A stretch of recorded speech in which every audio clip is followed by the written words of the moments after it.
We are here today I am here today. Les will join us shortly with petsfortheelderly.org. I like to add that just to get it out of the way. Susan Krukowski, welcome to Route 664. This is the road to human kindness. And what we're trying to do, what I love to try and do, is talk to the nonprofit sector so we can get some charitable monies in your charitable hands. So, how are That's you today? beautiful. And tell us all about Pets for the Elderly. Oh, well, it's been a very good week for us. We do all of our work through participating shelters that ask to be involved in the program. And I had a new, very good one sign up, and they're in a location that we don't currently have a participating shelter. I'll explain that in a little bit. So I'm very happy today. Where are We you? So where are you? Where are you physically today? Me physically, I'm near Phoenix, Arizona, Oh, but okay. we originated in Cleveland, and the rest of the board is there. Um, Ah, so when my husband retired, they allowed me to take my job with me. We were working from home long ago. I think we started in 2008. So I was able to transport my job with me. that's awesome. Yeah, Before we even thought of a pandemic, apparently. So, right. when did Pets for the Elderly begin? Technically, it started as a local organization in 1992. Our founder sold a very profitable catalog business and wanted to know what to do. Yeah, remember catalogs? Yeah, sort of, kind of. um, and wanted to do something with his money. And Who was he? his name was Avram Katz in Ah, Cleveland, Ohio. And he started Pets for the Elderly because he had this awareness long before the rest of us became aware of two things. He was very troubled by the number of animals that languished in shelters without homes. He knew how important his dog was to him, especially because at that point in time, a lot of them were being euthanized for space. We don't have as much of that now, but there's still some of it. yeah. He also knew, as a 70 something year old at that point in life and living alone, he knew how important his dog was to him to keep him happy and healthy. And so he wanted to start something that would benefit both those parts of society, homeless animals and people age 60 and over. And that's how he set it up. So the research is there. What's the research showing you? Well, it's interesting. I think it was right around the time that he decided to go national, and it was no longer just Cleveland based, but it was right around that time that we started hearing from the medical community that there was something with that animal human bond. And the first thing I remember reading was if you pet your dog or cat, your blood pressure might go down. Your blood pressure goes down. And that was the very first thing. And now I am still researching, but mostly just to say, yeah, he was right. We have Yeah. gotten information from Harvard Women's Health newsletter about how having a dog helps reduce the chance of heart disease. Uh, there is all kinds of research now on isolation and loneliness. Mhm. And it's something that I've been saying for a long time. But AARP did a study on isolation and loneliness and found that the health impact of isolation, of being alone and lonely, is the same as smoking 15 cigarettes a day. Yikes. That was 5 years of study that they did. And while they don't necessarily say that it's an animal that would help with that loneliness, it is something that we've found does help. And more people seem to realize that during the pandemic. I've kind of been singing to the choir, and all of a sudden, younger people started realizing what isolation felt like. Mm. And it can be not a lot of fun. Now, is it the same with dogs and cats? I mean, because cats are a little independent. So, should the studies reflect that, or do you know that? Well, that's their reputation, but Okay. not all are that Okay. independent. One of the things to be considered, and it's something that I think all of us have to consider, but particularly older adults, is do you have the physical ability to care for one or the other? Right. Also, in some cases, not as much now as it was when I first joined the program, but there are a lot of places that restrict and say no dogs, but they'll allow a person to have a cat. So those are all things people have to be aware of Yeah. when they decide to adopt. Okay. And I know that you said you have two, we're in Florida. You have two locations here and you have a cat depot. That's in Sarasota for the Yes. cat depot. Okay, Okay. cool. So Sarasota folks, if you need a cat, check it out. And I we guess are looking for other shelters to participate in Florida. So if anybody knows a qualified shelter, great. it's a good sized state. Having one or two there doesn't reach everybody by any means. And we certainly have a lot of elderly here in Florida. People love to retire to Florida. I think it's easier on the bones and the joints and the Well, other body parts. it's part So of the how does that reason I'm work? in Phoenix. How does it work? How do you couple them up? We do all of our work through shelters that have applied to be part of the program, and we provide them with the funding, and then they make a safe place for somebody older to go and at least try to adopt. Sometimes they have to be rejected for other reasons if they don't have the right living conditions. Mm, But we work through shelters, and all the older person has to do is that wants to adopt is go to a shelter that's in our program, see if they have something that they want to adopt, and go through normal adoption procedures, and they will get the discount that we provide. It has been $50 off the cost of adoption, and how much that helps anybody varies from region to region in the country. But in 2025, we are upping our discount to $75 per pet. excellent. Yeah, prices have gone up. We should raise the discount. It's true. Yeah. Is there an age requirement? With us, it's 60 or over, but Okay, no age requirement on the animals that are adopted. that's good. Are you matching seniors with seniors? Senior pets?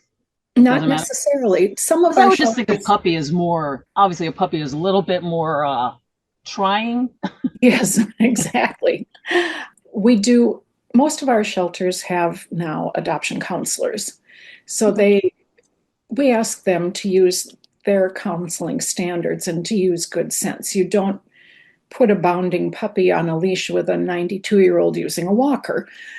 We're not going to lay out that many requirements. We expect them to have their requirements in place or use good sense.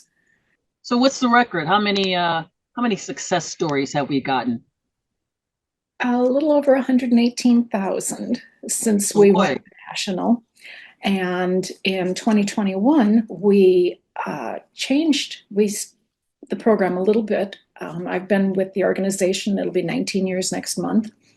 And yeah, longest Happy I've stayed anniversary. anywhere. I realized that a lot of the people that were calling in were telling me that they were having trouble affording veterinary care for their animal. And they were having trouble with maybe food shortage. That didn't happen quite as much, but veterinary care in particular. So with the board's approval, I rewrote the program, and now still most of our shelters are providing reduced cost adoptions. But we have 18 that are doing veterinary and dental care. And that relies heavily on the participating shelter having a vet clinic as part of their adoption process. But we're finding that that's helping a great deal, and the need seems to have become greater and greater for this help with veterinary and dental care. So we've processed close to 400 of the veterinary care since we started in late 2021. So that's very rewarding. We have one particular shelter that is doing exactly what I had hoped for, and that is that they have a mobile vet van. Excellent. And they go to seniors high rises where people may have some restricted mobility but want routine care for their pets. So they are doing, every quarter they go to a different high rise and help with annual exams and maintenance That's care great. for pets. Yeah. That's excellent. I saw the other day that I guess it was Progressive now has pet insurance. Does that whole insurance? I mean, I don't know. I sometimes think insurance is just a scam anyway, but it's nice that they can include some pet insurance in a policy. Does that something that you guys know about, or does that help out with seniors at all? We haven't done anything with pet insurance. There are some real mixed feelings, not just on our part, but when you look into reviews, Yeah, there are, I think you have to do a lot of research yeah. before Okay. you commit to pet insurance. I think there are some very good ones out there. I have a cousin about my age who is using pet insurance and very happy with it. I have a former coworker who paid in and couldn't get anything covered. So Oh, I think that it could be worthwhile, but do your homework. definitely. It just because the veterinary experience is getting pretty expensive these days, and I don't know if that's because we love our pets more or well, I don't know. I'm trying to figure that one out, but they're gonna monetize that a little bit more. So I appreciate you being with us today and telling us about pet. Where can they? It's petsfortheelderly.org. And I saw that I was trying to, get some testimonial stuff. But there was this one guy and he was in Florida. That's probably why I noticed. And it just made sense because he was in Florida. He said now that his dog was going to be a chick magnet. It's like Yes. awesome. That's the Yeah. best testimonial ever. Well, that goes back to this reducing loneliness. Even during the pandemic, when I was out walking my dogs, I could at least wave to somebody across the street or interact with somebody that came out of the veterinarian's office to get my dog, that. So that really does help with the companionship. But we have just a load of stories. I can send you a link to a little video that we did. Okay. Shows a lot of happy adoptions.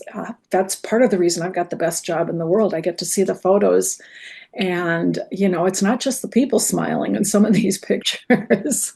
It's true. What I think is really important, and we've come up against a few times, as a matter of fact, I've come up against it myself, is that the shelters that participate with us, part of our goal is to make them long-term commitments so that they're known in the community as a place that seniors can come and at least be considered. Again, it hasn't happened as much lately, but I have experienced ageism when I've gone to adopt at a shelter. And I think that making our shelters at least a safe place for a senior to attempt to adopt, to not be publicly mortified because you're too old. Right.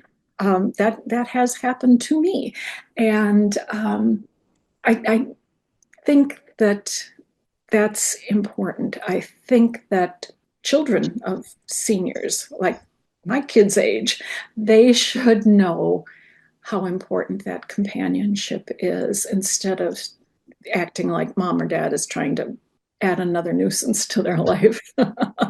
Yeah, the seniors that I know with pets, I met actually a vet who he was kind of teetering on whether he wanted a dog or not, but it made him so much nicer. It just made him a nicer guy. It really did, and I just love that. I think that then I've heard some seniors are like, I don't. They think they're too old for it. I'm like, but you don't know, and that could just make you live a little bit longer. Exactly. And that's one of the things that we've found, and our own founder illustrated that to us, is that generally seniors take better care of themselves because they know somebody's relying on them. Yeah. And it gives them structure and motivation and You know, this is very broad generalization. I'm talking, our program is for people 60 and over, and there are a lot of vital, active 60-year-olds, but companionship really does make a difference. And like that AARP study saying, well, maybe we'll give people smart speakers so they have something to talk to, something that will respond to them. I talk to my dogs a lot, and I even get some understandable grumbles back from them. So. I mean, I talk to my dogs all the time. I have a new one now, just recently acquired, but she seems to not hear so well, so I just talk a little louder, but she seems to enjoy it. So we're getting to know each other a little bit better. And I'm not a senior yet. I don't know. I'm closing in on it, but I love to do stuff for the seniors, and we're living longer, and anything that can help us live happier longer, I'm all for it. Me too. Thank you for your work, and thanks for joining me today and telling everyone about Pets for the Elderly, and it's petsfortheelderly.org. Yes? That's correct. And make sure you put all those letters in there, because the and elderly makes it a double E in there, and it's kind of strange. Is not a number. Got it. All right, but I'll put it below, and they'll see it, and hopefully someone will be in touch, and hopefully we can get some more organizations working with you, more rescue or whatever. Yeah, mostly shelters. Okay. Yeah, we will consider rescues, but it seems like so many rescues do like home-based types of adoptions, and sometimes some of us aren't comfortable going to somebody else's home.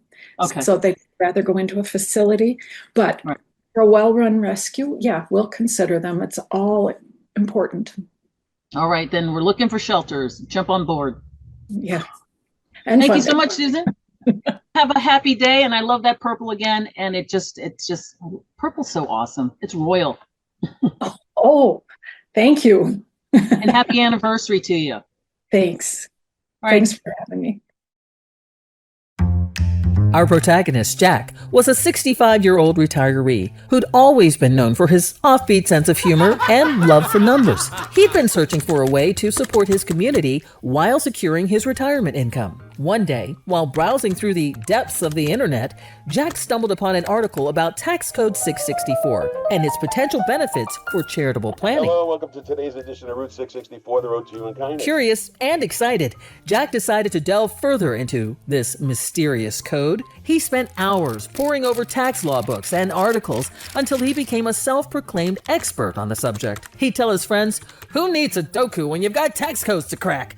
Armed with his newfound knowledge, Jack approached his financial advisor, Martha, and shared his idea of utilizing Tax Code 664 to set up a charitable trust. He was convinced that this strategy would benefit not only his retirement, but also his beloved community, particularly the revitalization of the local park.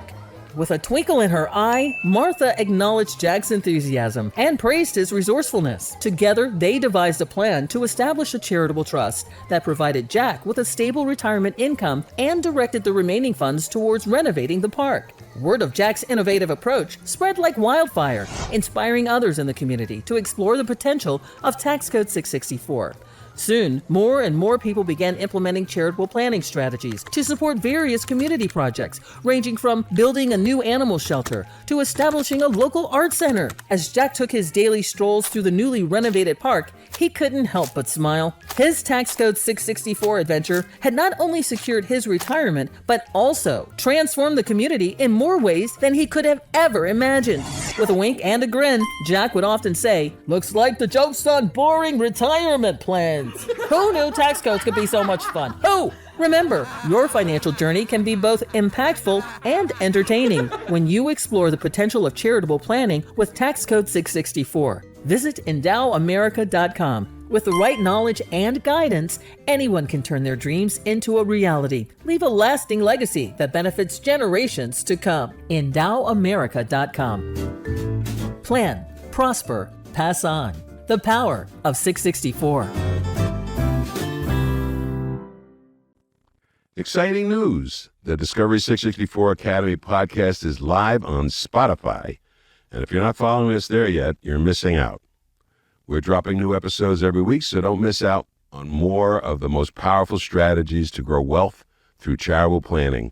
This is what we're all about on this program.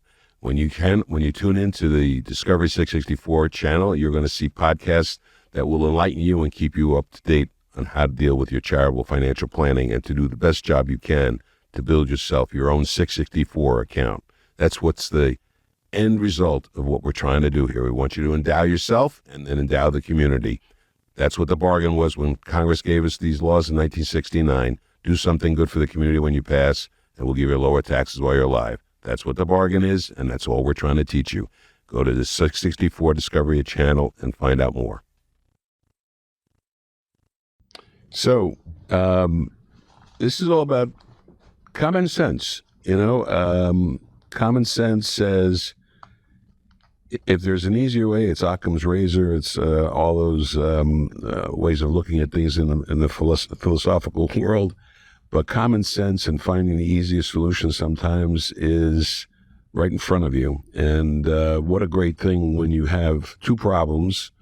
You have an abundance of, I don't want to call them strays per se, but, animals that are in shelters that don't have homes.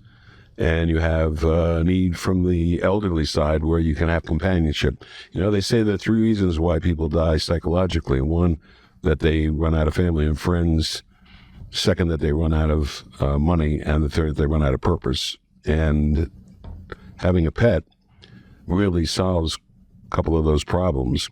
The other problem about running out of money, that's the problem that we talk about solving with 664 and with social security planning, because that is what gives you an income for the rest of your life, and it solves one of the major financial hazards that people have, which is the hazard of living too long, outliving their money. And income is very important to produce. Wanda did a great job with Susan. I really appreciate that. That was a great one with you. And My Susan pleasure. is the type of person that is out there. There are a lot of people like Susan. You're probably all like Susan. You just haven't found that yet. That's probably the best example of somebody working at their genius. She loves what she does. She could do it 24 hours a day and talk about it to everybody because she loves it. The thing is, you said common law. It's a common sense. It's common law. If you give, you take. You give and take. It's yin and yang, give and take. And when you're doing something that you love, when you're doing something that you don't love, and you're working hard at something that you don't enjoy, that's stress. Mm-hmm. When you're working at something that you love, that's passion. Mm-hmm. Passion will motivate you, and that'll drive you forward. Stress will kill you. So that's true. Try to find something that you love to do and just go for it. You'll live longer. You'll live happier. And you can do it with Social Security. Wanda's great book on Social Security, how it solved the problem of the alpha generation in the nation. It's an important story about Social Security, not to be confused with Social Security. Nope. Social Security is the theory that we operate under, and we're really unwrapping what we're all about in the sense that the truth is coming out. The truth is that we want to change the way people rely on income, and that Social Security has its problems. So what we want to do is we want to make Social Security an addition to Social Security to begin with, and then eventually it'll probably replace it. That's going to take a process, but it's all about 664. The Power of the Charitable Remainder Trust, 664.